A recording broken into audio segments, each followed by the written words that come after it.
Aqui chegados, vamos então para outro dos momentos altos e para o encerramento deste segundo dia de Congresso. Vamos olhar para o estado da nação das comunicações. Vão estar aqui os representantes das grandes empresas de comunicação e vamos olhar para isso mesmo. Quem vai falar com eles é a minha colega do Observador, a Alexandra Machado, mas para já, primeiro, para dar o enquadramento, a presidente da Anacom, a Sandra Maximiano.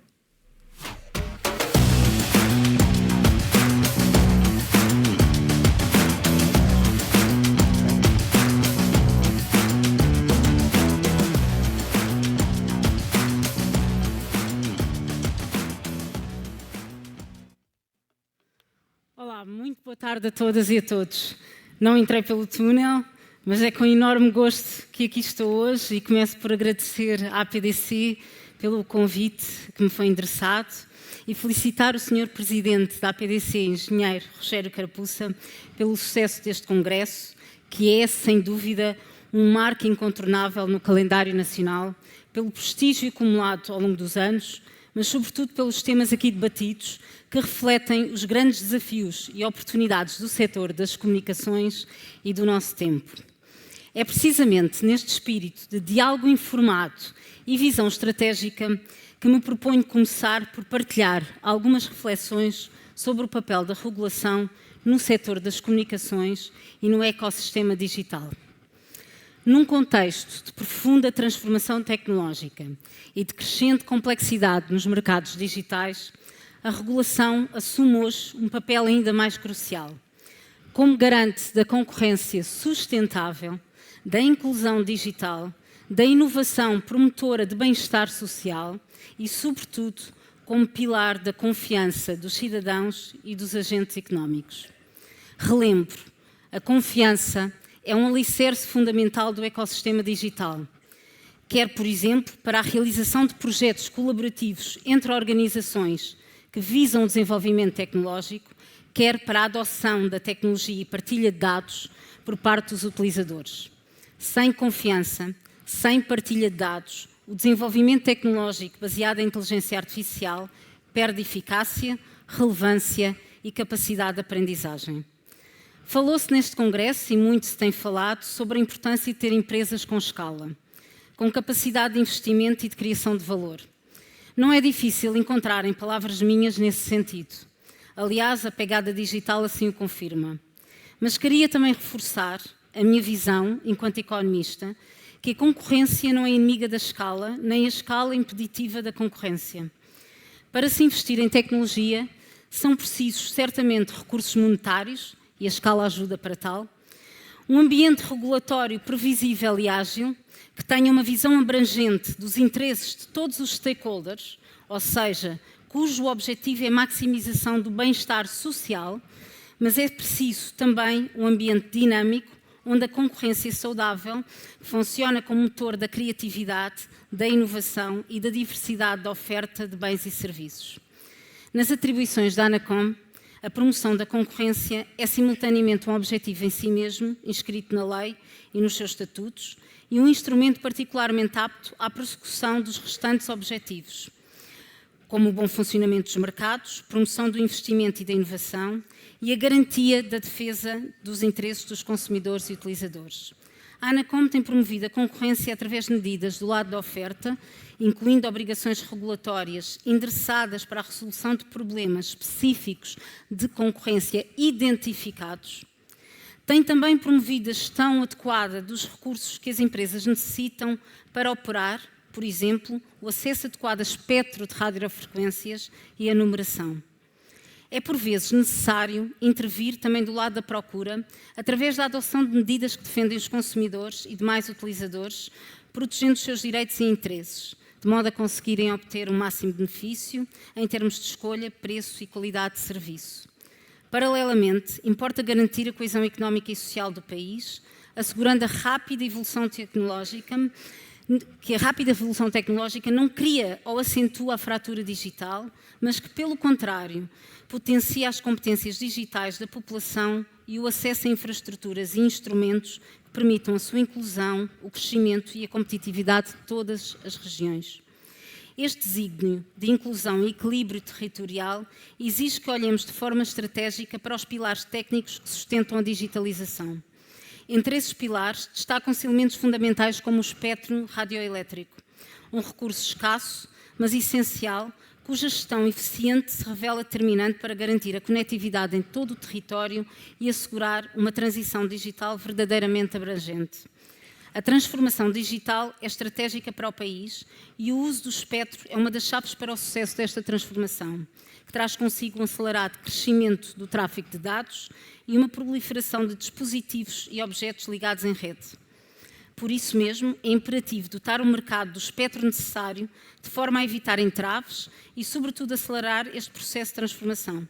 Só assim será possível cumprir eficazmente a nossa missão, enquanto regulador, mas também contribuir efetivamente para o desígnio nacional de termos um país mais desenvolvido, inclusivo e coeso. Este esforço, como sabemos, começa numa fase fundamental de planeamento do espectro. Compete aos gestores de espectro, como a Anacom, antecipar as necessidades para os vários serviços de radiocomunicações, incluindo o serviço móvel. Estamos a trabalhar com empenho com os nossos congêneres europeus, com o objetivo de encontrar e harmonizar espectro para este fim. Este exercício é particularmente relevante no contexto do que virá a ser a nova tecnologia móvel, o 6G, e o trabalho que está a ser feito incide particularmente sobre a faixa dos 6 GHz e a faixa abaixo dos 700 MHz. A nível nacional, estamos determinados em garantir que os operadores em Portugal dispõem já hoje do portfólio de espectro necessário para enfrentar não só os desafios do presente, mas também potenciar as oportunidades do futuro. Neste contexto, a Anacom realizou no final do ano passado uma consulta pública sobre a disponibilização de espectro para comunicações móveis, que considerou faixas já em uso e novas faixas que estão já harmonizadas. No curto prazo, contamos ter novidades a respeito do lote na faixa dos 700 MHz, que não foi atribuído no leilão de 2021, e de seguida iremos explorar a atribuição de outras faixas, como os dos 1500 MHz e dos 26 GHz. Preparar o futuro começa agora, e garantir o acesso eficiente e rápido ao espectro radioelétrico de que o setor e a economia necessitam é uma das chaves para um país mais conectado, inovador e competitivo. Neste contexto, é também fundamental assegurar que as condições de acesso ao mercado favorecem a concorrência efetiva e dinâmica. É neste quadro, por exemplo, que se inseriu a entrada da Digi no mercado nacional, um processo que a Anacom tem vindo a acompanhar de forma muito próxima, reconhecendo desde logo os desafios próprios de uma operação com esta natureza e dimensão. É inegável que a entrada da Digi trouxe uma nova dinâmica ao mercado. A Digi apresentou ofertas com preços mais baixos e sem exigência de fidelização, o que naturalmente teve uma resposta por parte dos operadores instalados e por isso, por sua vez, tem gerado dinamismo no mercado, com movimentações de clientes que procuram explorar e beneficiar das novas ofertas. Ainda é, no entanto, muito cedo para concluir sobre a evolução da nova dinâmica de mercado. Neste cenário, em que a concorrência se intensifica, pelo menos em alguns segmentos, e o leque de escolhas se alarga e complexifica, é fundamental garantir que nenhum utilizador fica para trás. A regulação deve assegurar que todos, independentemente das suas circunstâncias, têm condições reais para aceder, compreender e utilizar os serviços de comunicações eletrónicas.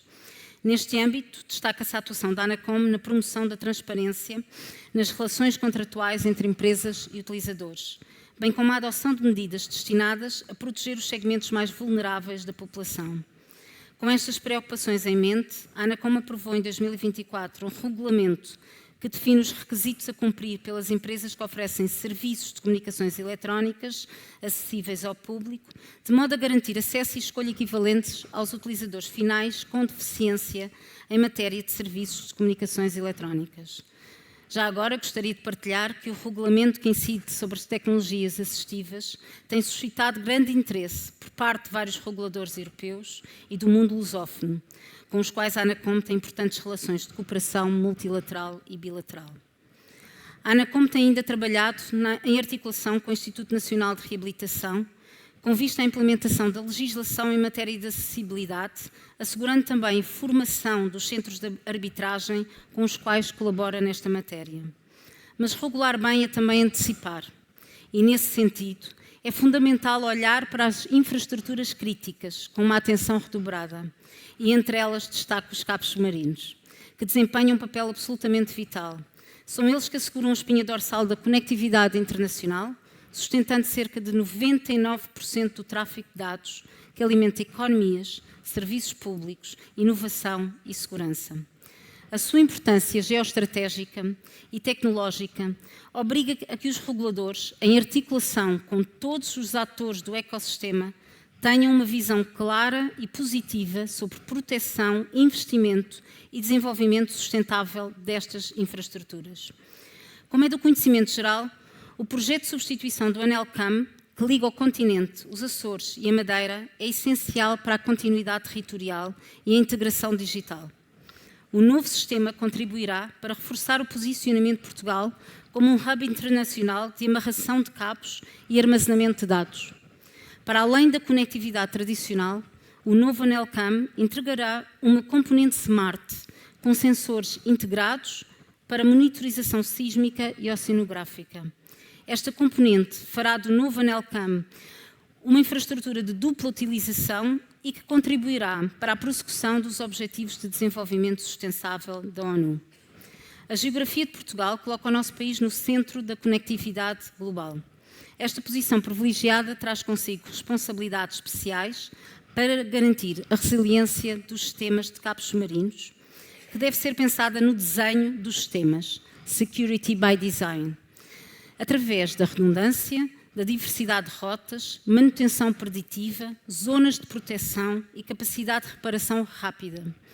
É certo que não podemos evitar todos os incidentes, seja os que têm causas naturais, que são a maioria, por exemplo, cortes por âncoras de navios, atividades pescatórias, a destruição pela fauna marinha, ou aqueles que resultam de tensões geopolíticas. Mas o que importa é a preparação e a resposta rápida. Mas nada disto pode ser alcançado isoladamente. A colaboração é vital entre governos, reguladores, indústria, academia e organizações internacionais. Enquanto Presidente da ANACOM, gostaria de destacar o papel dos reguladores, quer na definição do enquadramento regulatório que promova e equilibre o investimento em conectividade e segurança das redes e do país, quer enquanto facilitador da coordenação transfronteiriça. Na atividade da ANACOM, pretendemos ainda aprofundar o conhecimento sobre a indústria de cabos submarinos e centros de dados, mapeando desafios, oportunidades e respostas políticas e pôr esse conhecimento ao serviço do interesse nacional. A nível internacional, Portugal tem acolhido importantes eventos, como a Suboptic Lisboa 2025, a Submarine and Infrastructure Summit, que se realizaram há poucas semanas. Prova de que a indústria vê em Portugal um país liderante nestas matérias. Além disso, a ANACOM desempenha também um papel essencial a nível europeu, através do BEREC e em colaboração com a Comissão Europeia. Tenho ainda muito orgulho em co-presidir ao Grupo Consultivo Internacional para a Resiliência de Cabos Submarinos, lançado pela União Internacional de Telecomunicações, em parceria com o Comitê Internacional de Proteção de Cabos. Esta parceria é em si mesmo um desenvolvimento muito positivo, pois combina a capacidade da UIT em promover o diálogo digital aberto e global com a experiência do ICPC em resiliência de cabos submarinos. Adicionalmente, 40 personalidades de excelência, representando diferentes stakeholders de todo o mundo, fazem parte deste grupo. Pretendemos assim assegurar que as discussões se assentam em mérito técnico e em boas práticas. E o grupo tem feito importantes progressos. Em particular, durante a Cimeira Internacional sobre Resiliência de Cabos Submarinos de 2025, realizada em fevereiro passado na Nigéria, o grupo aprovou a Declaração de Abuja, um marco importante para a resiliência dos cabos submarinos e um passo em frente na cooperação internacional. Foram também estabelecidos grupos de trabalho que farão um trabalho detalhado para reforço da conectividade e a ANACOM está representada em todos eles. Estou confiante que o grupo consultivo da UIT será um instrumento relevante para que sistemas de cabos submarinos sejam mais seguros e resilientes, pois não podemos esquecer que sem estes sistemas não há comunicações, não há interoperabilidade, não há cloud e, sobretudo, não há capacidade de resposta para os serviços digitais da próxima geração. A rápida evolução tecnológica, impulsionada pela digitalização e, mais recentemente, pela disseminação de tecnologias emergentes, como a inteligência artificial e a computação quântica, tem trazido benefícios inegáveis, mas também desafios complexos. Alguns no domínio dos direitos fundamentais, que exigem uma reflexão aprofundada e ações coordenadas ao nível nacional, europeu e também internacional. Estas circunstâncias geram uma oportunidade para explorar novas abordagens que garantam que a tecnologia sirva verdadeiramente o bem-estar humano, assegurando a proteção e a promoção dos direitos fundamentais na era digital. O caminho para um ambiente digital que respeite e promova os direitos fundamentais é desafiador, mas absolutamente necessário. É essencial que os direitos fundamentais sejam protegidos, quer no contexto offline, quer online. A discussão atual foca-se justificadamente na inexistência ou existência de regulação, mas a própria abordagem à regulação poderá ser adotada a esta nova realidade mais digital. E em vez de reagirmos aos problemas, devemos questionar como podemos desenvolver a tecnologia incorporando ativamente os direitos fundamentais desde a sua concepção, em linha com os esforços desenvolvidos no âmbito do regulamento da inteligência artificial, para garantir a conformidade com os valores da União Europeia.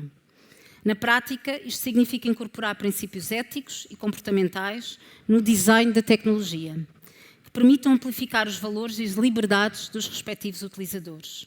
Por exemplo, deve ser incentivado o desenvolvimento de algoritmos que não só evitem a discriminação e a exploração dos enviesamentos comportamentais, mas que ativamente promovam a inclusão e a diversidade na sua aplicabilidade.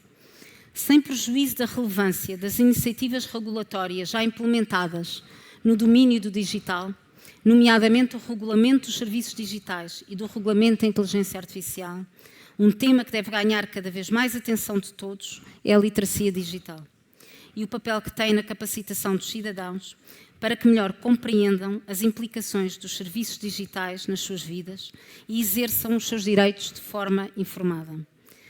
Por isso, é fundamental investir em programas de educação digital que ensinem os utilizadores a usar bem as novas ferramentas digitais, o que implica a capacidade de reconhecer enviesamentos algoritmos e bolhas informativas, ter um comportamento ético e responsável online e compreender as implicações da monetização dos seus dados, a utilizar ferramentas de privacidade de forma eficaz e a ter um pensamento crítico, tais como a identificação de desinformação, avaliação de credibilidade das fontes.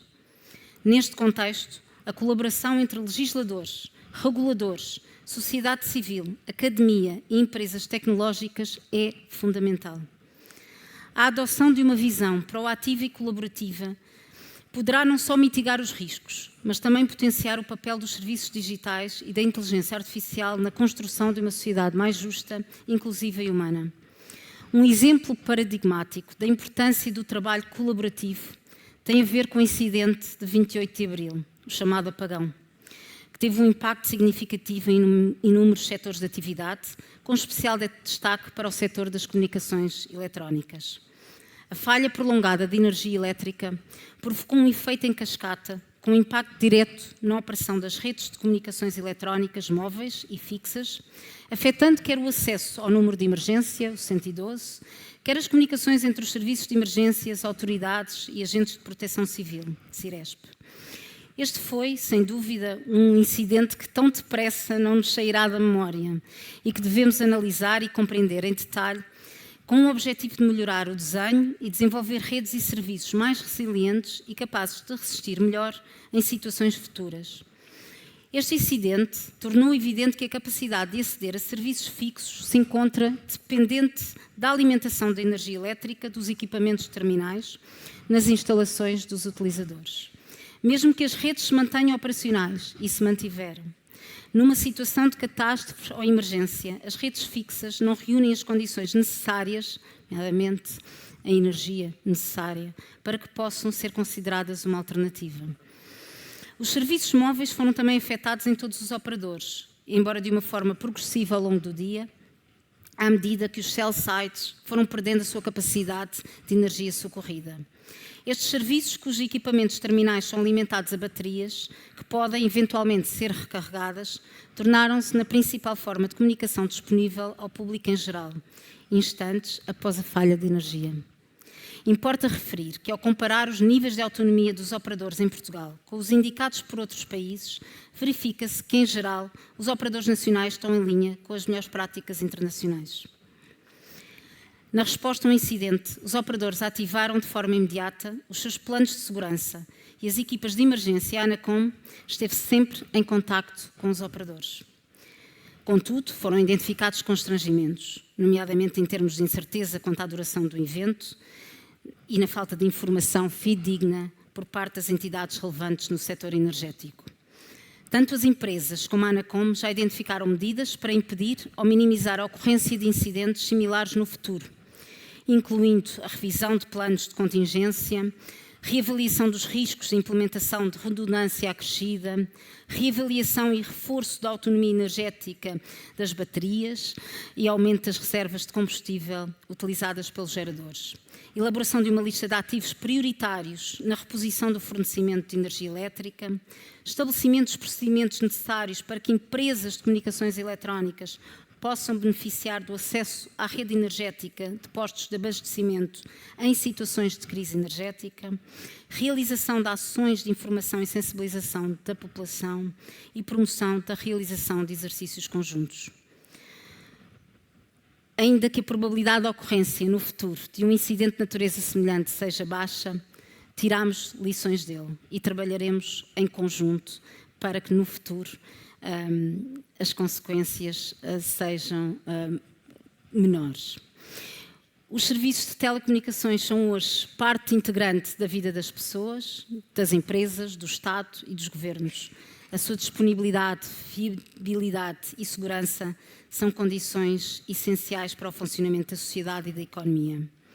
Da minha parte, quero reafirmar o compromisso da ANACOM com o desenvolvimento da sua missão: assegurar uma concorrência sustentável, proteger os utilizadores e consumidores para que estes façam escolhas informadas e que tenham ao seu dispor serviços com qualidade e a preços competitivos, e garantir que o setor das comunicações evolui num ambiente de inovação sustentável, seguro, inclusivo, de grande valor económico e social para o país.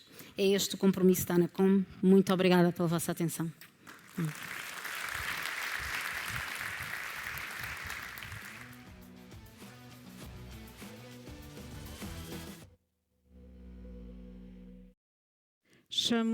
Obrigada, boa tarde a todos. Antes de mais, obrigada à PDC pelo convite para estar aqui a moderar o Estado da Nação.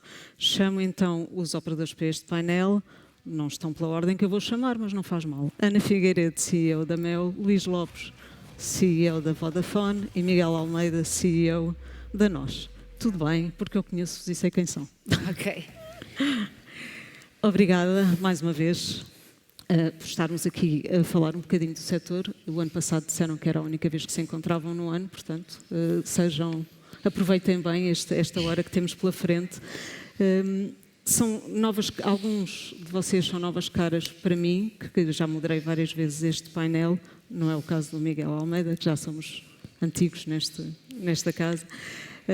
Tantas perguntas foram sendo feitas ao longo destes anos sobre a saída da Vodafone de Portugal, sobre a venda da Altice, sobre a consolidação da NOS e, no final de contas, aqui estamos todos e aqui estão vocês todos para mais um debate destes. Claro que este ano temos uma concorrência nova, que não está aqui sentada, mas que vai fazer parte da nossa conversa daqui a pouco, mas no mundo que ainda está a ver o que é que a inteligência artificial nos vai trazer, gostava de partilhar com vocês a sugestão que o ChatGPT me deu para a primeira pergunta inicial deste painel. Não o vou fazer, mas partilho com vocês. Portugal, e eu estou a citar literalmente, Portugal continua a ter dos períodos de fidelização mais longos da Europa e preços acima da média comunitária.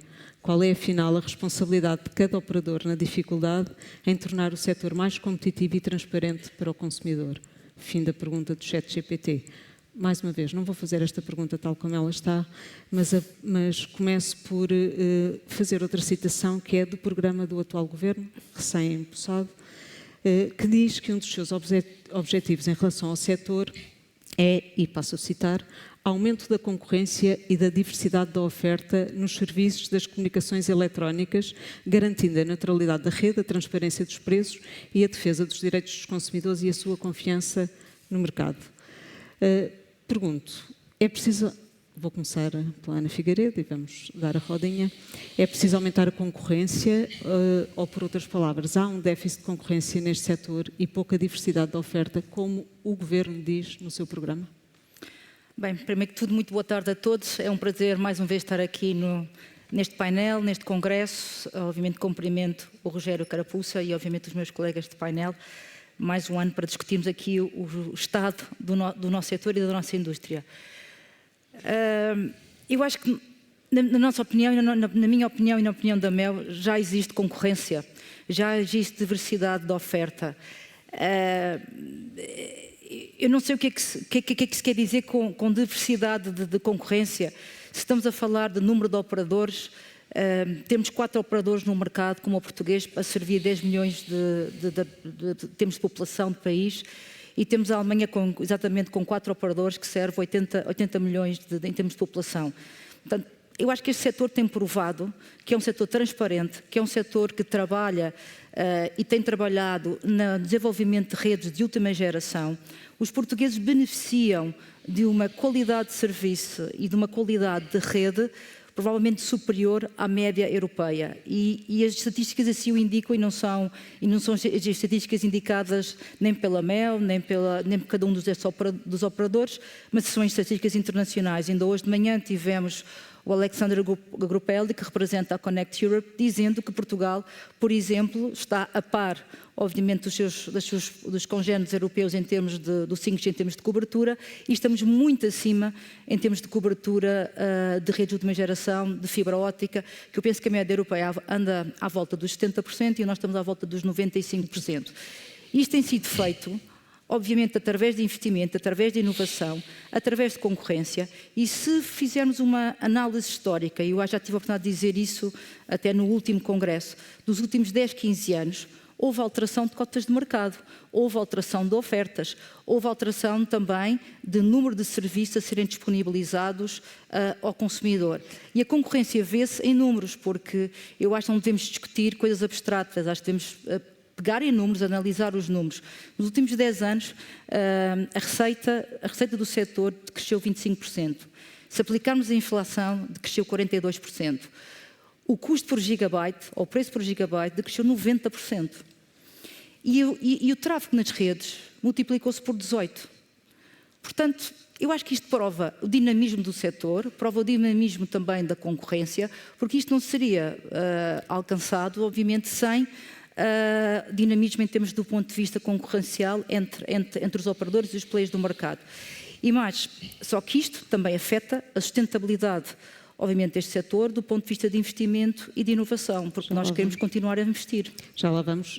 Miguel Almeida, o Governo fala nesta história de aumentar a concorrência e significa que qualquer movimento de consolidação com alguns operadores podem ficar limitados?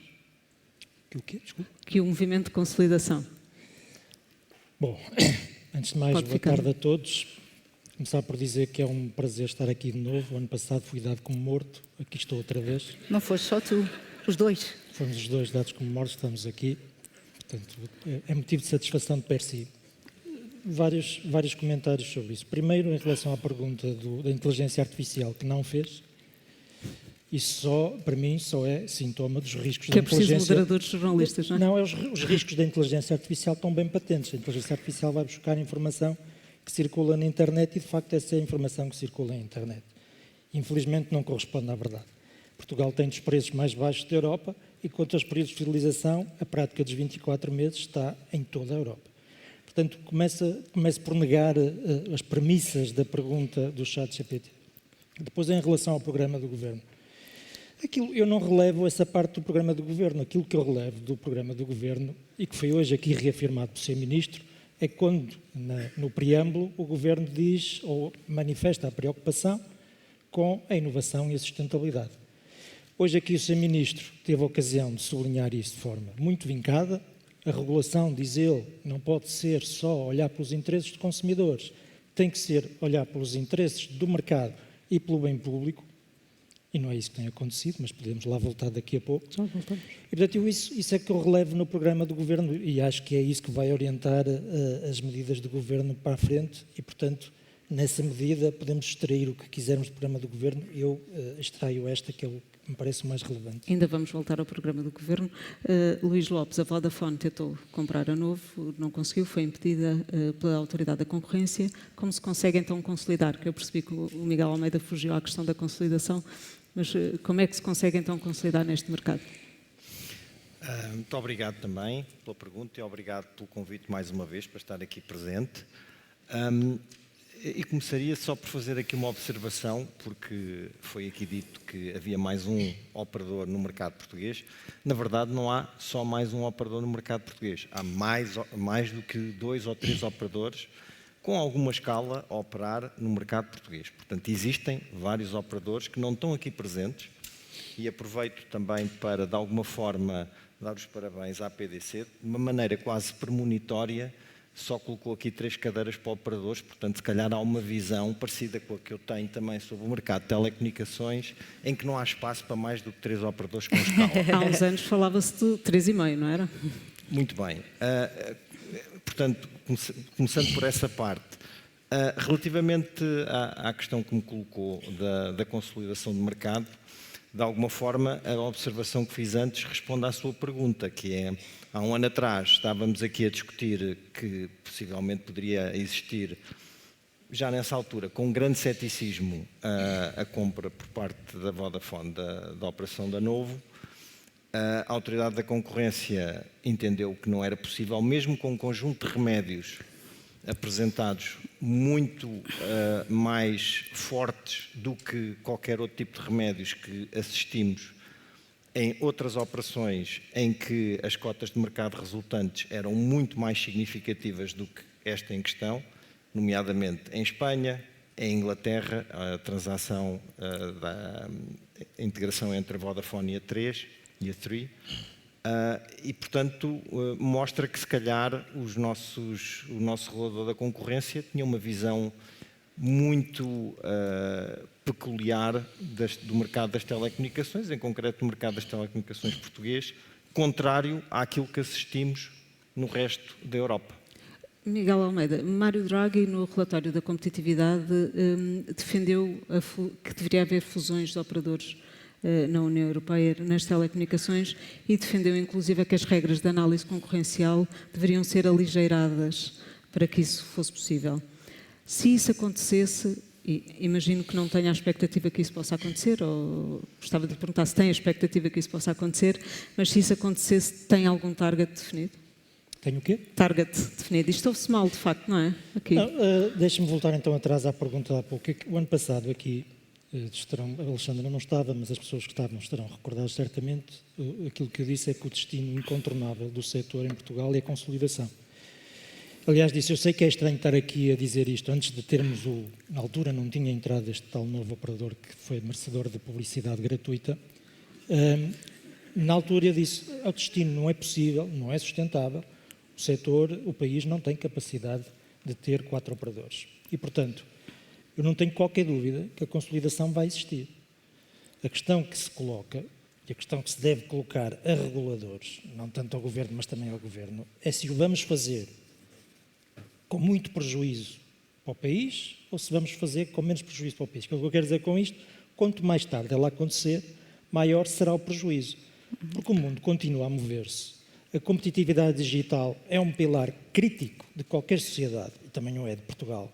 E se nós não acompanharmos o desenvolvimento tecnológico, foi aqui falado há pouco, 6G, como é que é possível, neste contexto, investir em 6G? Obviamente que não é possível. E, portanto, nós vamos acumular, a partir de agora, um atraso, e a questão é, quanto é que vamos acumular? Porque o destino, eu não tenho qualquer dúvida, vai ser, de facto, a consolidação. Qual, que era a pergunta, não sei. O que sei é que tem que acabar, não é preciso inventar a roda. Em todo o mundo está comprovado que o número certo para garantir concorrência, investimento, inovação, sustentabilidade são 3 operadores. É assim em todo o mundo, é assim em quase toda a Europa, com exceção da Europa do Sul. E, portanto, não há dúvidas. Só aqui é que estamos em sentido contrário. Há um estudo da Lear que foi feito, creio que para a Comissão Europeia, ou pelo menos entregue à Comissão Europeia, que aponta que as fusões nas telecoms conduzem a um aumento de preço e não levam a mais investimento. Aliás, dizem que a entrada de um operador com rede própria é associada a uma descida da receita média por cliente de 9% e no investimento um novo operador tende a induzir também mais investimento, também creio que na ordem dos 9-10%. A consolidação inibe ou não o investimento e promove ou não a subida de preços? Não concordo com essa posição. Acho que há pouco eu comentei um conjunto de números. Estudo, eu sei que também podemos apresentar outros estudos que têm, obviamente, posição contrária. Eu há pouco referi alguns números em quando nós temos o preço por gigabyte a crescer 90% em 10 anos ou 15 anos e quando temos um nível de receita, quer dizer que não há aumento de preços. O que nós temos que discutir é isto. Nós somos um setor central na implementação da economia digital, não só na economia digital, mas também para todas as outras indústrias. Aliás, viu-se no apagão quando se esqueceram liminarmente que foi um apagão energético e a maior parte das conversas, mais instruídas ou menos instruídas, foi à volta, obviamente, de temas ao nível das comunicações. Portanto, prova que somos um setor central e incontornável. Só que tem que ser criadas condições para que haja um investimento. E, portanto, nós provamos ao longo deste tempo que desde que nos criem as condições adequadas, nós somos capazes de investir. Nós somos capazes de fibrar o país, só a Mel fibra 85% do país, de forma agregada, todos os players no mercado fibram 95% do país, e, portanto, isto é, digamos, um exemplo de quando nos dão as condições, quando há condições de investimento, nós fazemos esse investimento em prol do país, em prol do desenvolvimento de uma sociedade também digital. Tem que nos dar condições e é óbvio, somos empresas, temos que ter, obviamente, um retorno mínimo associado. E quando há discussões relativamente ao relatório DRAI, eu gostaria, ao relatório LETA, eu gostaria que se fossem essas discussões que nós estivéssemos a ter. Nós continuamos com discussões ao nível do preço. Não temos discussões ao nível da qualidade. E quando comparamos novos entrantes com, por exemplo, com um operador como a Mel, que aposta em resiliência das suas redes, fiabilidade das suas redes, não só ao nível de fibra óptica, como 5G, 4G, como também dos cabos submarinos, como data centers, como, obviamente, como a central de satélites, não estamos a comparar maçãs com maçãs. E viu-se isso no dia 28 de abril.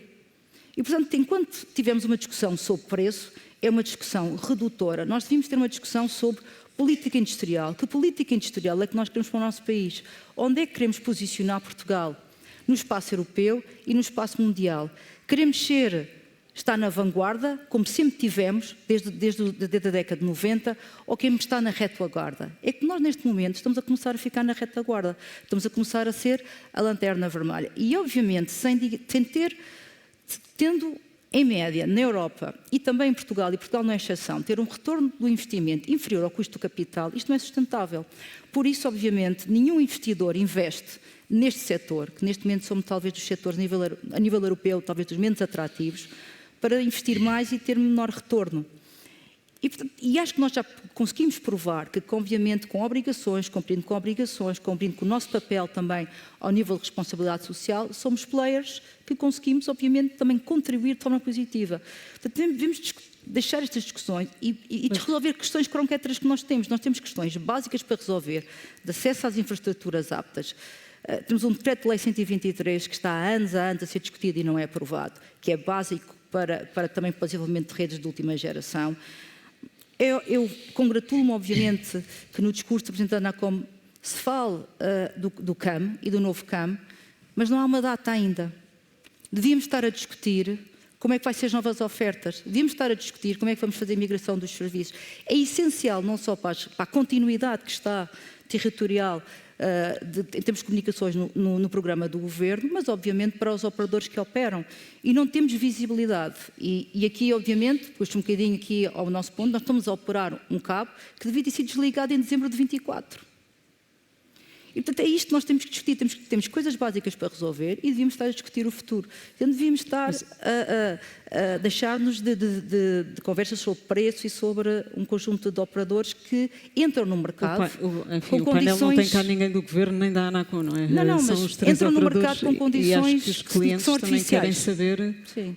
os clientes quando procuram um operador também vão querer saber o preço, não só o serviço que têm, não é? Especialmente o residencial. Eu acho que, fundamentalmente, o papel do regulador também é assegurar a fiabilidade do serviço, fundamentalmente. Lopes, este ano temos um novo operador, a Digi, que em certa medida também vos levou a reagir nas chamadas ofertas low cost. Eu não gosto muito de lhe chamar assim, mas foi assim que se convencionou chamá-las. Está a fazer algum estrago no mercado a Digi ou não?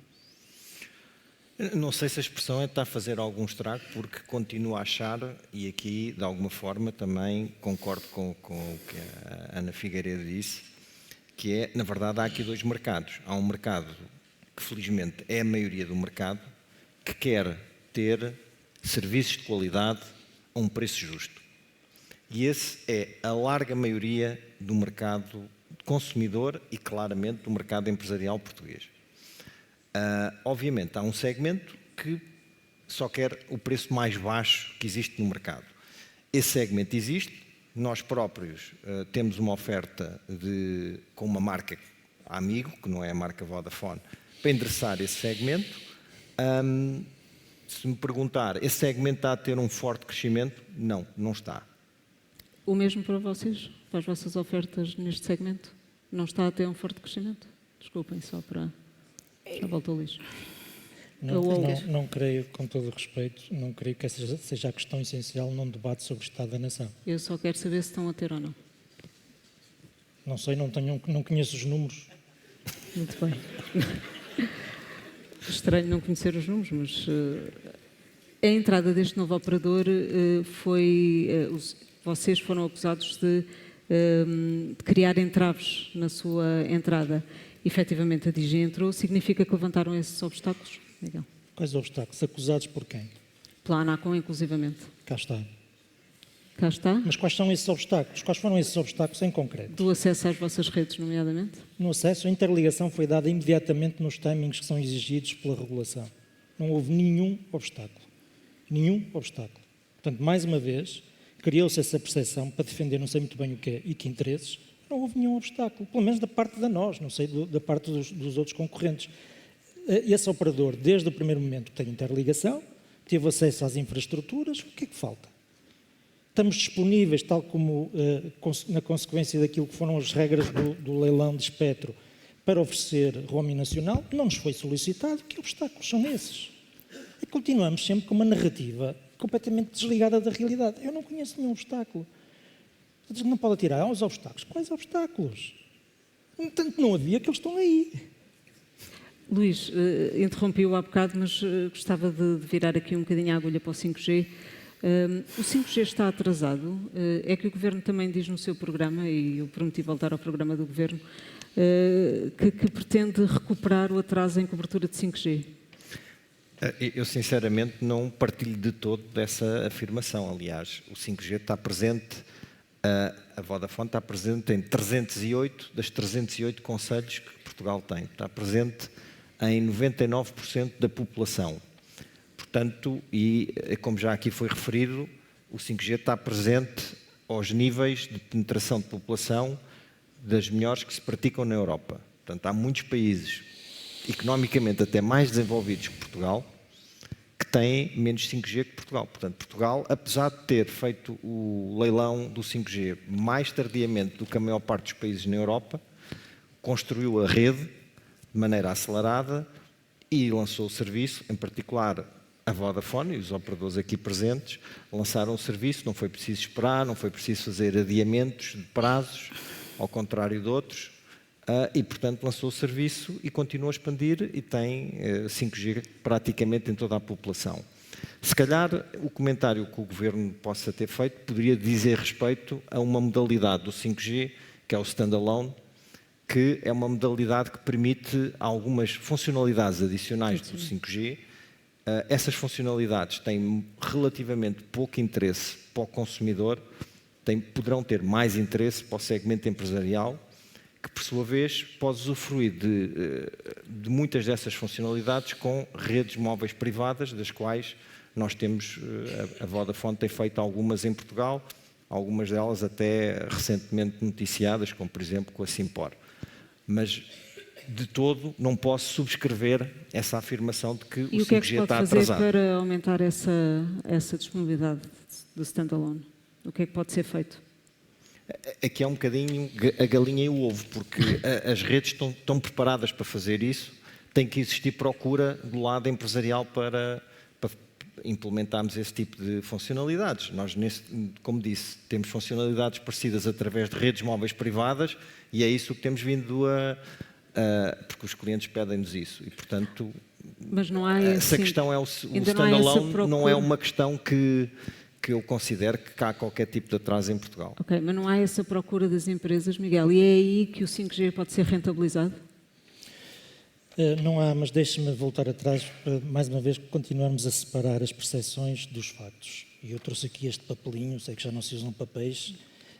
A Comissão Europeia estabeleceu um conjunto de metas, a qual se chamou a Década Digital 2030. E todos os anos publicam um relatório que faz um ponto de situação, como é que a Europa está a caminhar em relação a esses objetivos. E faz um relatório por país. Este é o de Portugal. Em relação à cobertura 5G, voltando ao tema anterior, neste relatório, Portugal tinha 98,1% de cobertura, a União Europeia 88,4%. A Comissão Europeia que o disse, não fui eu. E depois o relatório tem two main strengths e two main weaknesses. Em relação a Portugal diz assim, Portugal, vou traduzir online para que está em estrangeiro, para não passar vergonhas com o sotaque. Portugal está on track para atingir 100% de cobertura no gigabit, na conectividade gigabit e 5G, muito mais cedo do que 2030. Ponto. Portugal scores entre os melhores países da União Europeia no 5G. Porquê é que nós estamos aqui a discutir e temos uma pergunta de recuperação, quando o problema de recuperação é dos outros? Tenho que perguntar ao Governo porque é que inscreveu aquilo no programa do Governo. Eu acho que o Luís deu uma boa explicação, só pode ser isso, porque não é certamente uma questão de cobertura. Em relação ao standalone, voltando à pergunta que me fez, de facto não há procura, mas também não há standalone na maior parte dos países da Europa. Nós temos, mas na maior parte dos países da Europa não existe. Ana, eu também gostava de lhe colocar esta questão sobre, enfim, o que é que se pode fazer mais para acelerar a introdução do 5G e, nomeadamente, se as obrigações do leilão eram ou não demasiado ambiciosas. Eu acho que, no caso da Mel, nós cumprimos com as obrigações do leilão.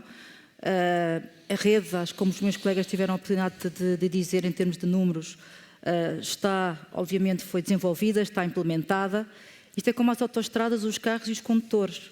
Nós já fizemos o nosso papel. O nosso papel é desenvolver redes. As redes estão montadas, as redes estão disponíveis, as redes estão ativas. É preciso provavelmente mais veículos, obviamente mais soluções, mais plataformas, é preciso desenvolver um ecossistema e para isso é preciso, mais uma vez volto ao meu ponto, é preciso um ecossistema também de inovação. É preciso um ecossistema que promova esse investimento e inovação. Por isso é tão importante nós começarmos a discutir não a espuma dos dias, não questões de preço, não a questões de novos entrantes, mas questões, obviamente, que são estruturais para o desenvolvimento desta indústria e para o desenvolvimento do país. E da mesma coisa, e também para além, obviamente, dos carros e das plataformas, é preciso, obviamente, o desenvolvimento de competências básicas, que o país tem que fazer esse catch-up, de competências médias e competências avançadas, que é, obviamente, a aposta, e muito bem, nós escolhemos a aliança aqui como tema da aliança entre a educação e a ciência, que eu acho que também são questões relevantes.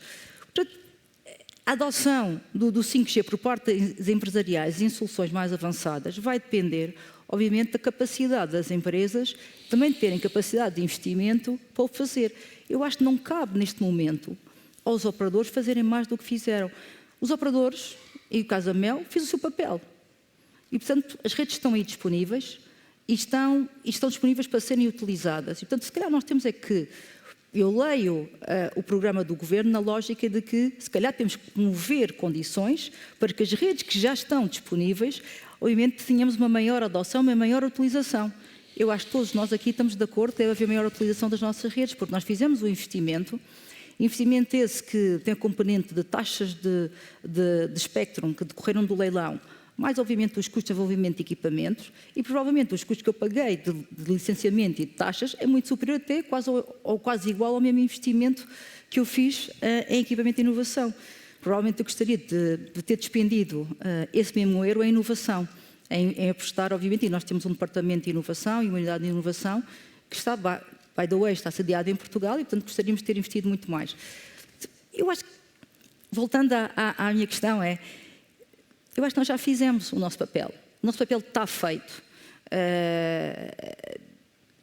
Querem que nós colaboremos muito mais na promoção, na divulgação, é o que nós fazemos, através das nossas marcas, através do que fazemos, por exemplo, nós, através da nossa Fundação de Desenvolvimento de Competências Digitais, da Associação. Mas eu acho que essa pergunta deve ser endereçada e eu leio o programa do Governo numa lógica de criação de condições para que autoestradas que estão aqui disponibilizadas e foram disponibilizadas pela esta indústria sejam efetivamente utilizadas de forma eficaz e que promovam o desenvolvimento do país. Luís Lopes, e há quanto tempo é que se pode rentabilizar o 5G?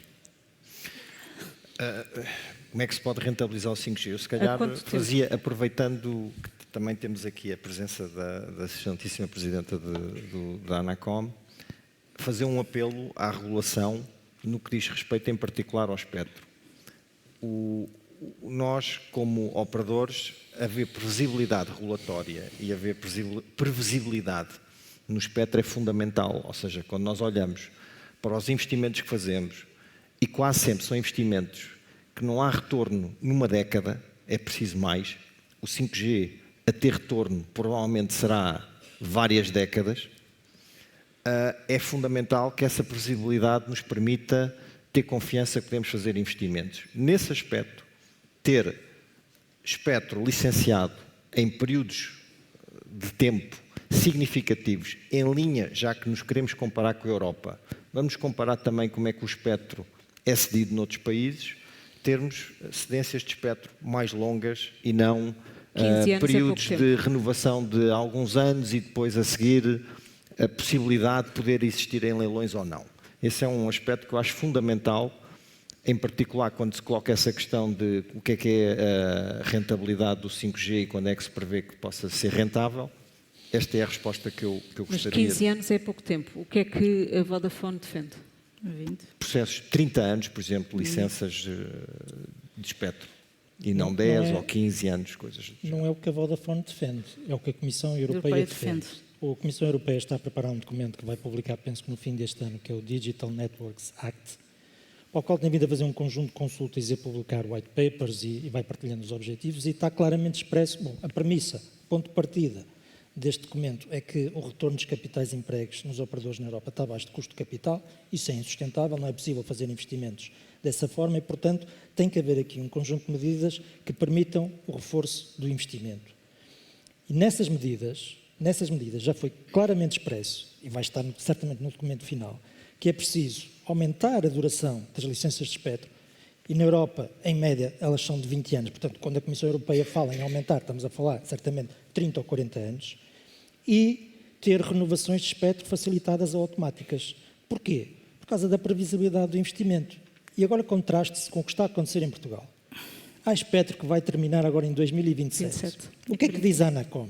Bom, estamos aqui a pensar, há dois cenários possíveis. Ou pomos este espectro a concurso, e, portanto, por exemplo, no caso da nós, põe em causa a nossa capacidade de prestar os serviços que prestamos hoje, porque para prestar os serviços, nomeadamente de cobertura 5G, nós precisamos deste espectro, não sabemos se o vamos ter daqui a 2 anos. Ou então põe outra alternativa, eventualmente prolongamos por mais 6 anos. Não é 20, não é 30, não é 40, 6 anos. E, portanto, estamos a dizer que, neste momento, à data de hoje, na melhor das hipóteses, se a ANACOM prosseguir neste caminho, em violação ou em sentido contrário da Comissão Europeia, nós daqui a 8 anos, nenhum de nós sabe se tem qualquer espectro. E, portanto, eu pergunto, qual é o incentivo ao investimento? Quando os investimentos têm este tipo de retorno, têm paybacks na ordem, no mínimo, 10 anos.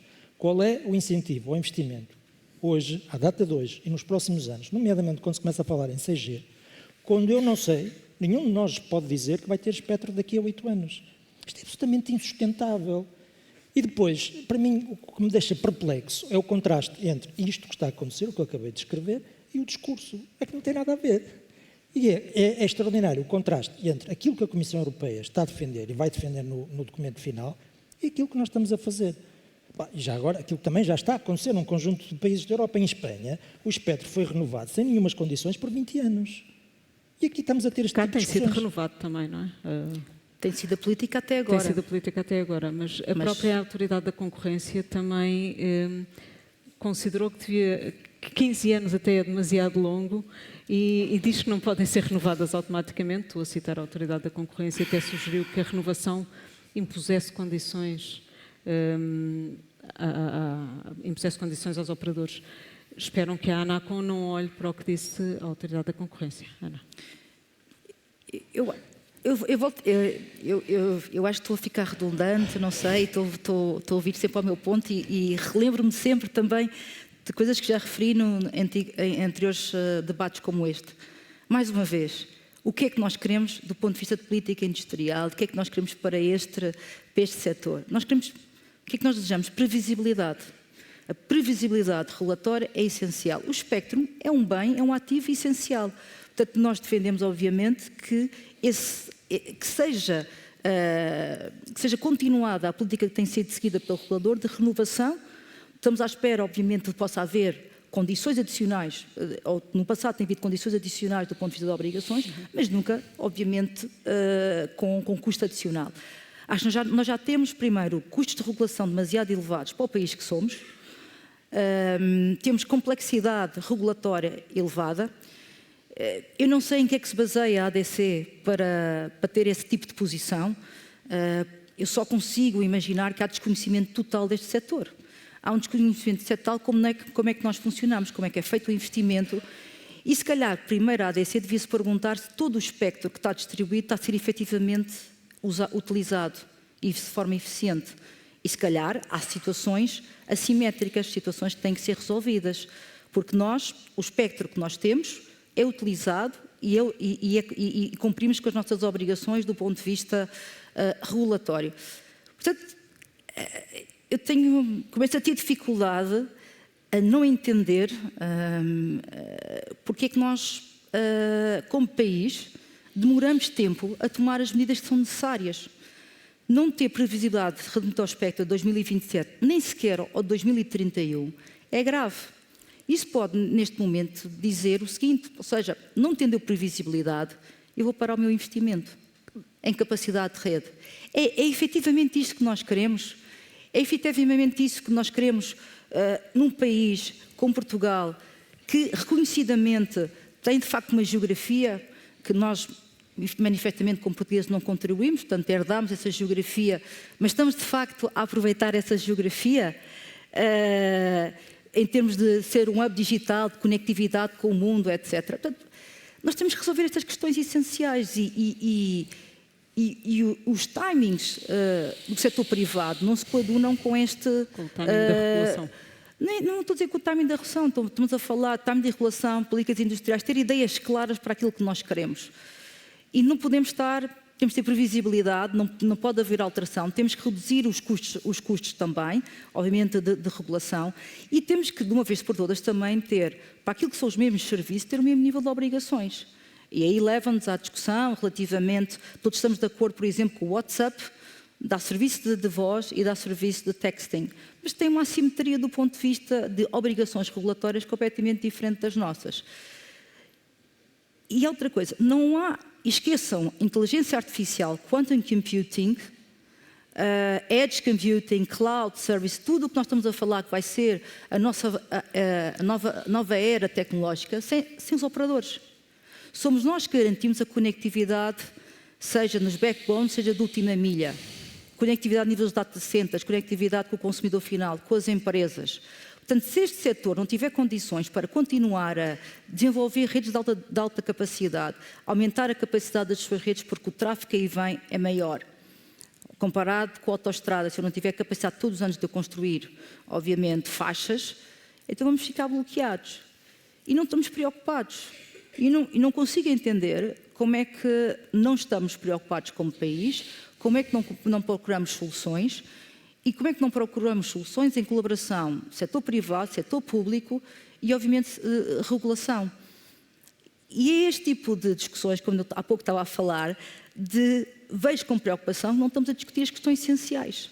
Não é só para o nosso setor, é para o país também e para a ambição que o país quer nesta área. E esta colaboração tem que começar a existir, este diálogo tem que começar a existir e tem que ser feito com números, com factos, com dados. E mais uma vez, eu volto à nossa história. Sempre que nos deram condições para investir, nós não falhamos com o país. A Mel, no caso da Mel, nunca falhou com o país.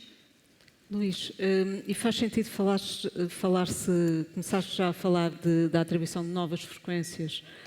Ouvimos há pouco a Presidente da ANACOM falar dos 700 MHz, 3.600 da DENSER, que também vão ficar disponíveis, ou ainda outras faixas que a ANACOM vai começar ao longo do tempo a distribuir. Faz sentido e há capacidade para ir a essas frequências?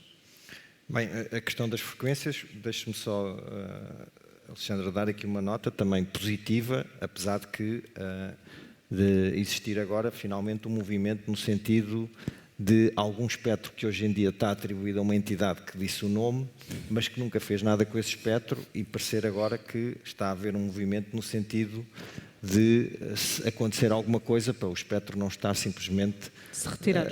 Enfim, portanto, diria, uma nota positiva estar a acontecer isso, mas ao mesmo tempo, tenho que o dizer, já não era sem tempo, já mais do que este tema, já mais do que tem barbas. Relativamente aos 700 MHz, deve haver alguma razão pelo qual esse espectro não foi atribuído na altura do leilão. Se calhar a entidade que não tinha interesse, não sei. Aquilo que para mim é fundamental nestas discussões de espectro é um princípio que deveria estar subjacente a todas estas discussões regulatórias, é a não discriminação. Ou seja, não haver tapetes vermelhos. Existem outros operadores em Portugal que não precisaram de tapetes vermelhos e aqui o único apelo que faço é não haver tapetes vermelhos, não haver discriminação. A Vodafone gosta da concorrência, não tenho problema nenhum com concorrência, tenho problemas quando se cria assimetrias. Isso sim. Miguel, tem necessidade de mais espectro? O 3.600 interessa-vos, por exemplo? Não, nós não temos necessidade de mais espectro neste momento, pois há as outras bandas que há bocado foram referidas para a frente, para outro tipo de serviços. Neste momento não temos necessidade de mais espectro. Aquilo que nós temos necessidade fundamental é ter previsibilidade sobre o acesso a esse espectro. E, portanto, aquilo que vai condicionar o nosso investimento, e neste momento, com a imprevisibilidade que eu há bocado referi em relação ao espectro para 2027 e 2033, ou lá o que é, aquilo que eu posso dizer e garantir é que a nós não vai fazer nem mais €1 de investimento na rede móvel. Porque neste momento, qualquer investimento na rede móvel não tem tempo de se pagar neste horizonte temporal. É isto que nós queremos? É porque até agora nós sempre estivemos na linha da frente. Ainda há pouco eu citei os números comparativos com a Europa. Nós estamos na linha da frente porque os operadores investiram. É isto que nós queremos para o setor? Queremos um país sem competitividade digital? Há competitividade económica sem competitividade digital? Eu penso que não existe e, portanto, essa é que é a discussão que nós temos que estar a ter. Não é sobre os preços de A ou de B ou de C. O setor é sustentável, tem capacidade de investimento, vamos conseguir manter-nos na linha da frente do desenvolvimento tecnológico, vamos garantir aos nossos cidadãos e às nossas empresas competitividade digital, que no mundo da manhã, no mundo de hoje, mas no mundo da manhã, é na prática competitividade económica, ou vamos ignorar, vamos criar uma situação insustentável, total incapacidade de investimento, porque não é certamente com a qualidade e com a resiliência das redes dos operadores que foram aqui referidos, que não estão nesta mesa, que a gente vai longe, como vimos no dia 28 de Abril. E, portanto, e a propósito de investimento e de aposta no país, a nós, é a empresa portuguesa, não é do setor, é a empresa portuguesa que mais investiu em investigação e desenvolvimento no último ano. Esteve no top 3 nos últimos 8 anos. A nós é a empresa portuguesa que mais patentes registrou o ano passado. Isto não é sustentável. E só é sustentável se houver condições. Com estas condições, com esta imprevisibilidade, a gente quando obviamente é que a tem que deixar de decisão investir. sobre 27 já devia ter sido tomada? Quando? Quando é que devia ter sido tomada? Não, ela pode ser tomada Sobre agora, mas o que é renovação. preciso dizer é, o espectro vai ser renovado, não sei se tem um conjunto de obrigações ou não tem um conjunto de obrigações, o espectro vai ser renovado, se estejam tranquilos, continuam lá a investir, porque vão ter o espectro para servir os vossos clientes. É isso que tem que ser feito. Aliás, isso aconteceu sempre no passado. Portanto, introduzir isto em certeza, num momento destes, do mercado de telecomunicações e do mundo, e da importância dos serviços digitais, é loucura total. Introduzir esta imprevisibilidade neste momento é criminoso. Luís, mas a Vodafone é uma das interessadas nos 3.600 ou não? Da Denser? Em qual aspecto? No da Denser? 3.600 ou Não, nós temos 90 MHz nos 3.6, podíamos ter até 100, potencialmente podíamos estar interessados em 10 MHz. Potencialmente.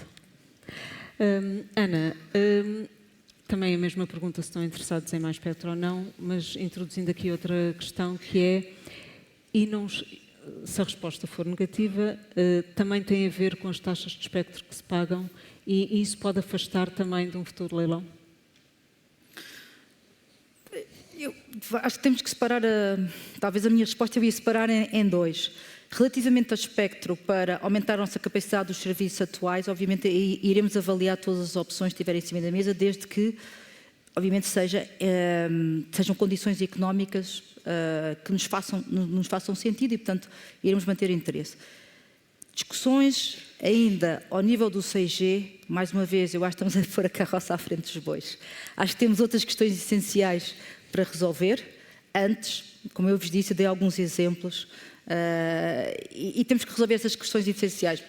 Sob pena de, se eu não tiver uma previsibilidade, se o meu espectro atual que eu utilizo for renovado, também não posso fazer grandes considerações relativamente ao espectro do 6G. Relativamente, porque cada euro que eu depois gaste no investimento desse espectro é euro que eu retiro da minha capacidade de investimento na rede e a inovação. Portanto, não consigo e não conseguimos duplicar, obviamente, esse nível de investimento face àquilo que também são os indicadores desta própria indústria. Mas eu acho que estamos no debate do Estado da Nação. Eu gostava que nós pudéssemos discutir mais temas, para além, obviamente, de temas só meramente também regulatórios. É óbvio que a regulação é essencial, pode ser um bloqueador... Pode ser para a Ana convida para estar como moderadora, mas... Pode ser um bloqueador, pode ser, obviamente, mas um bloqueador, pode comigo. incentivar o investimento e relativamente aos custos de regulação.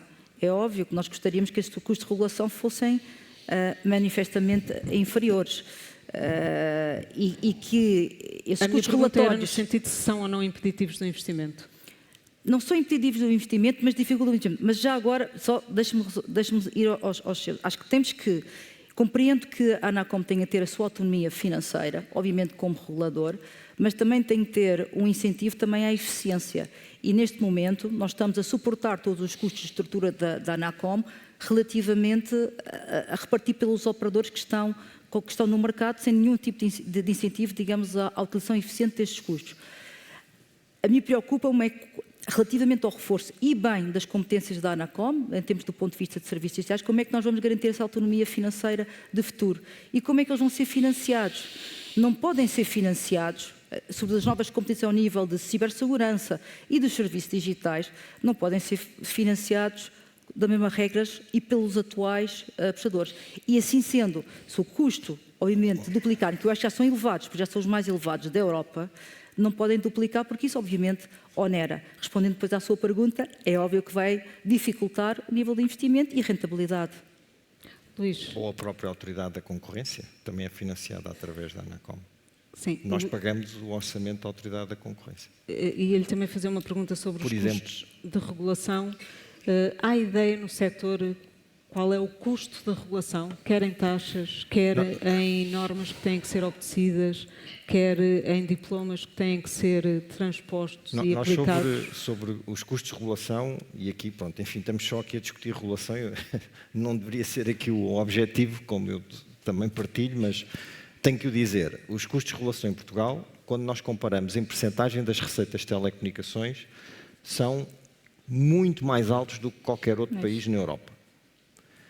Este é o primeiro aspecto. Segundo aspecto, o modelo de financiamento é um modelo de custo, não é um modelo que poderia ser, por exemplo, uma percentagem das receitas do setor e o próprio regulador teria assim um incentivo para fazer as suas próprias eficiências e não simplesmente gastar o que fosse preciso e esse custo ser repassado aos operadores. Terceiro ponto, esses custos de regulação, hoje em dia não são custos de regulação, são custos de vários reguladores que estão incluídos, inclusive nós, e daí, infelizmente, termos tanta litigância com a Anacom, nós gostávamos de ter muito menos litigância, há custos que nós nem conseguimos aceitar, como, por exemplo, juros de mora de processos judiciais. Um juro de mora não pode ser um custo que seja imputado ao próprio setor. Há uma série de coisas que nós gostaríamos de ver alteradas no sentido de boas práticas, não no sentido porque queremos estar em litigância com o regulador. Pelo contrário, o que nós gostaríamos era que essa litigância simplesmente acabasse. O Governo já anunciou ontem e o Ministro Miguel Pinto Luz reforçou hoje que pode haver uma fusão de reguladores no digital. Isso pode ser um passo positivo? Confesso que vi a notícia, mas não sei detalhes suficientes para poder comentar nesta altura. Miguel, pode ser um passo positivo? Um Não, único não, regulador? não sei que reguladores e que fusão seria essa. Também não estou habilitado para fazer comentários. Vamos ao apagão. Eu trouxe folhas hoje para não haver perigo de ficar sem o tablet, como ontem aconteceu com o Secretário de Estado. O apagão elétrico teve um forte impacto nas telecoms, também nas telecomunicações também. Ana, o resultado disso vai passar por mais regulação? Eu espero bem que não. Acho que a primeira coisa que devemos pensar é quem é que não cumpriu com os mínimos olímpicos. Se calhar a primeira coisa que nós temos que identificar é quem é que não cumpriu com os mínimos olímpicos a nível de resiliência energética. E no caso da MEL, estou tranquila sobre esse ponto, porque nós mantivemos sempre a nossa rede operacional. Os sites críticos do país, que permitem a conectividade do país com o mundo, tinham autonomia energética para vários dias e até semana. Relativamente à rede de fibra, a rede de fibra estava disponível e operacional. E a rede móvel esteve sempre operacional até ao retorno da energia. E, portanto, e mais uma vez, como eu gosto de números, é só dar-vos alguns números da forma como a nossa rede se comportou nesse dia. Nós cursámos nessa rede 3 vezes mais o número de roamers. 1,5 milhões de roamers estiveram conectados às nossas redes. Nós processámos mais de 22 milhões de SMS e mais de 200 milhões de chamadas. Tudo isso, comparativamente a períodos comparáveis, estamos a falar de 200% acima ou 3 vezes mais. Batemos recordes de tráfego e, portanto, fomos capazes, como foi aqui mencionado, também de entregar o tráfego do 112.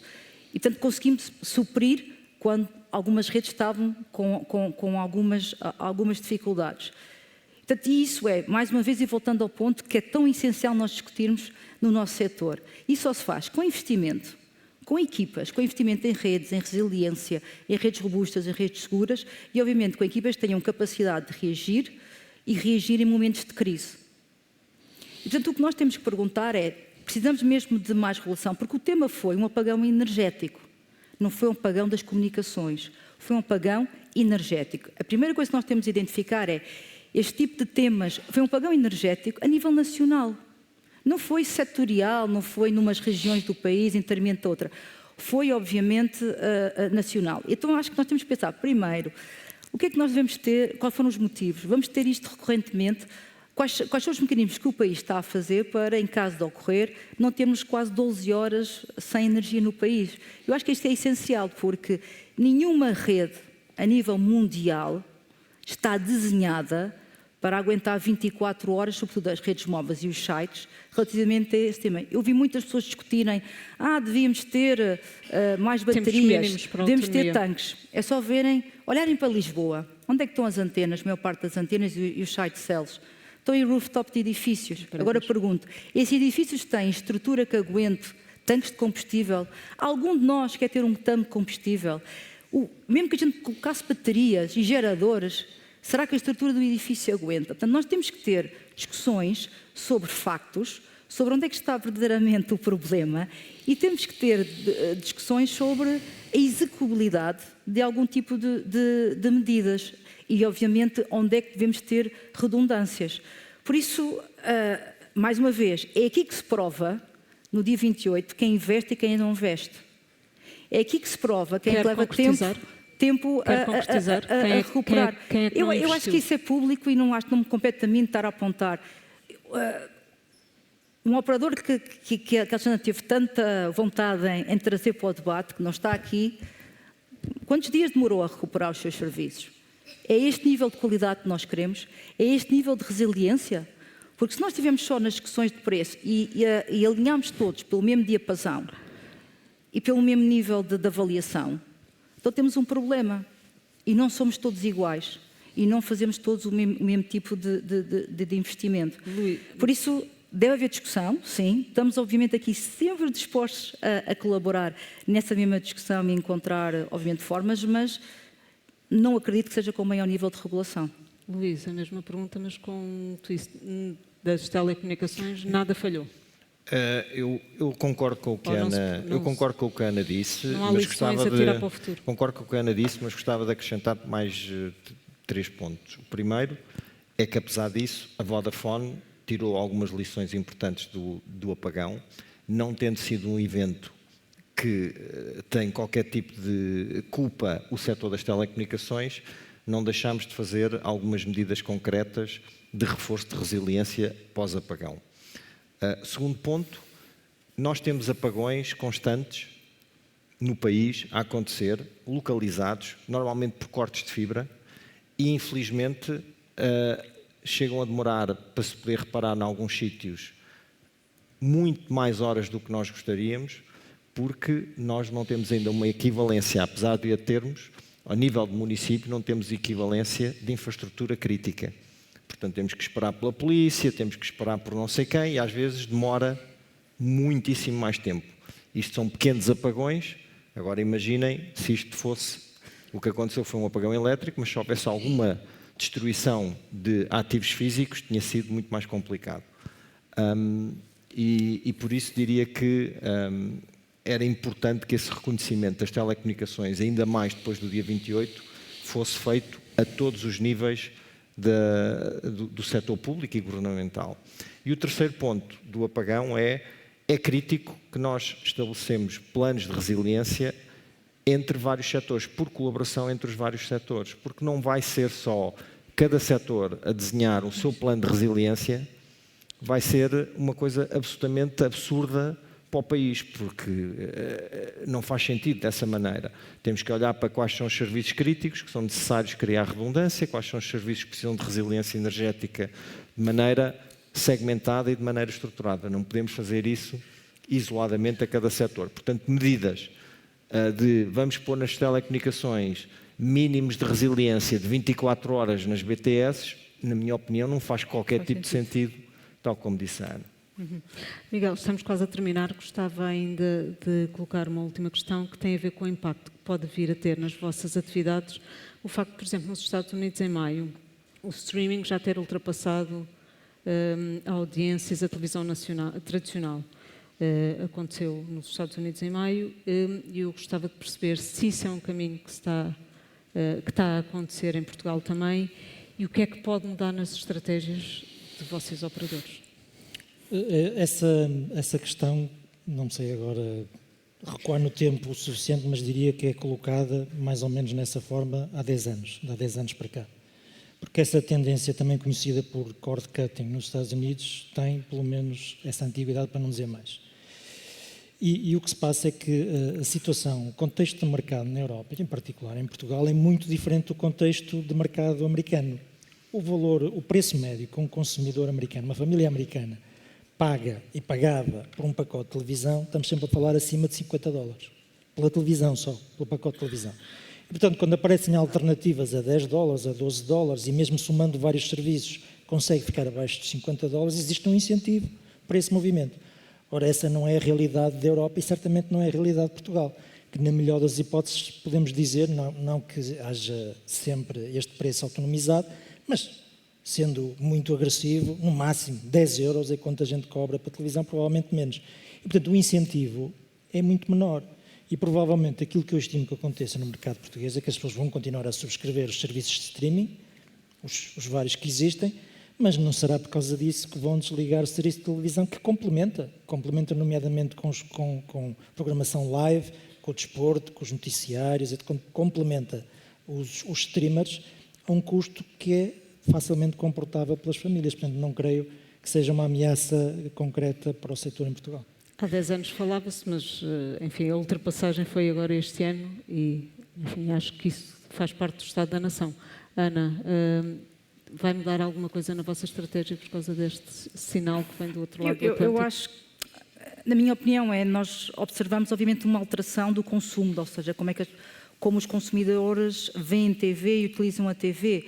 Existe um outro dado também, acho eu, também muito interessante, que é o ano passado a televisão não linear, ou seja, aquela que nós vimos em delay, comparativamente à linear, ultrapassou. Isso vai ser uma tendência natural e acho que acaba por ser, obviamente, um serviço que está disponibilizado. Acho que a forma como consumimos televisão alterou-se.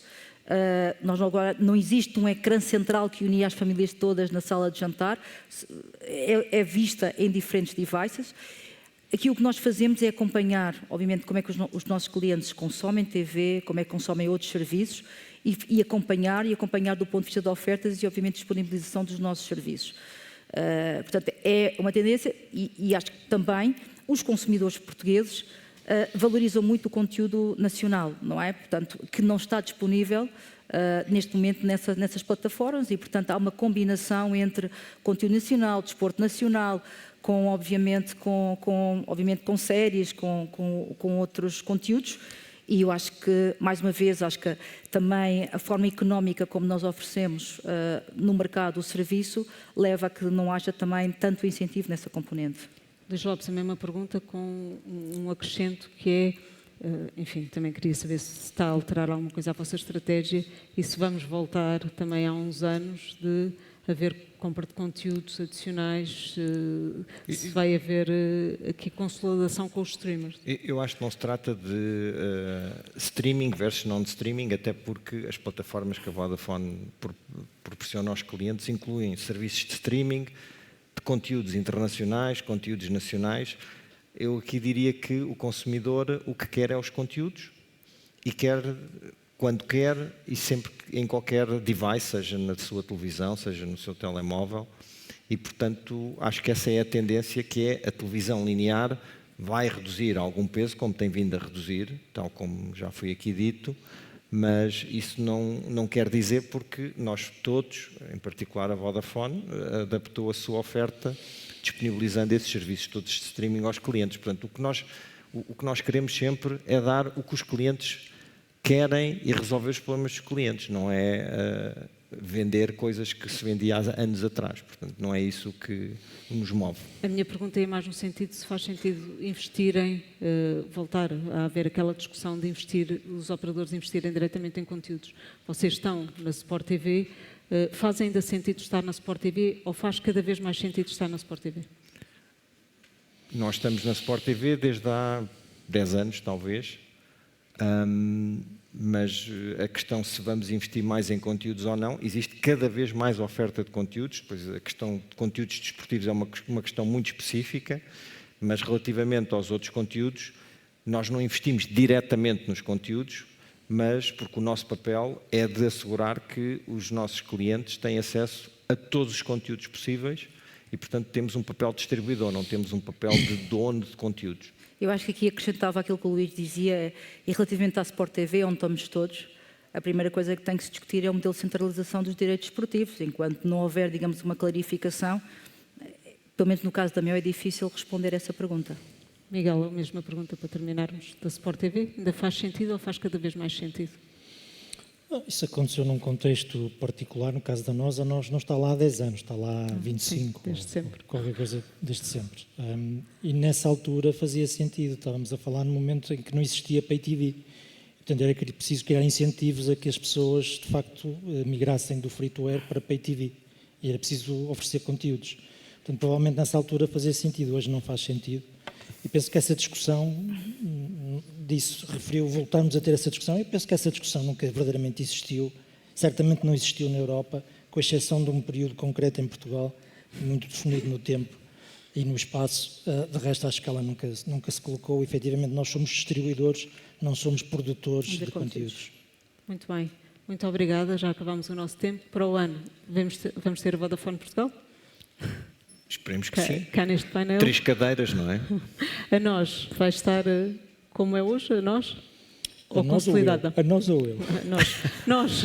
É que a nós nunca foi posta em causa. E a minha presença é que foi. Ana, a Mel vai ser da Altice? Nós já estamos cá há mais de 100 anos no país, portanto, obviamente continuamos. Estou como o Miguel, estando eu ou não, vai depender, obviamente, do desempenho meu pessoal e da equipa. Muito bem, obrigada a todos. Mais uma vez, obrigada à PDC e ao Rogério Carapuça pelo convite. Neste caso, com o observador. Obrigada.